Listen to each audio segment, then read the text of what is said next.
একটু আলাদা স্বাদের রেসিপি নিয়ে হাজির হয়ে গেলাম।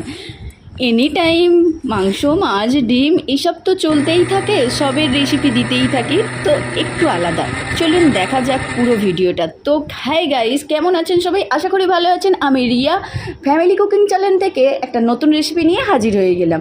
আজকে বানাবো বাদাম দিয়ে বিস্কিট। তো বেকারিতে যেই বিস্কিট পাওয়া যায় সেটা ঘরে কিভাবে চটজলদি বানিয়ে নেওয়া যায় সেটারই রেসিপি আপনাদেরকে দেখাবো। চলুন, প্রথমে আমি বাদাম বিস্কিট বানানোর জন্য নিয়ে নিলাম কিছুটা পরিমাণ বাদাম, পরিমাণ মতো নিয়ে নেবেন, তার সাথে সম পরিমাণ চিনি। সেটাকে ভালো করে মিক্সার গ্রাইন্ডারে মিক্স করে নিলাম। দেওয়ার পর ওতে দিয়ে দিলাম 1 বাটি ময়দা, বেকিং পাউডার, 2 চামচ দুধ মানে পাউডার দুধ, আর তার সাথে দিয়ে দিলাম সামান্য পরিমাণ নুন। এবার ওটাকে ভালো করে তেল দিয়ে মাখিয়ে নেবেন, জল দেবেন না, শুধুমাত্র তেল দিয়ে মাখাতে হবে। মাখিয়ে এই রকম একটা স্ট্রেকচার দেবেন। স্ট্রেকচার দিয়ে ওতে সামান্য পরিমাণ বাদাম আর সাদা তিল ওপরটাতে সুন্দর করে কোট করে দেবেন। তো কোট করা হয়ে গেছে।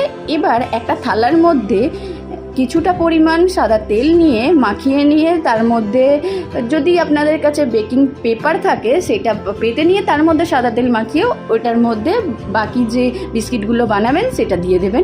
এবার গ্যাসের চুলায় কী করবেন, একটা কড়া নিয়ে নেবেন, কড়ার ওপরে ওই থালাটা বসিয়ে দেবেন, দিয়ে ওর ওপর দিয়ে আরেকটা কিছু জিনিস দিয়ে চাপা দিয়ে দেবেন।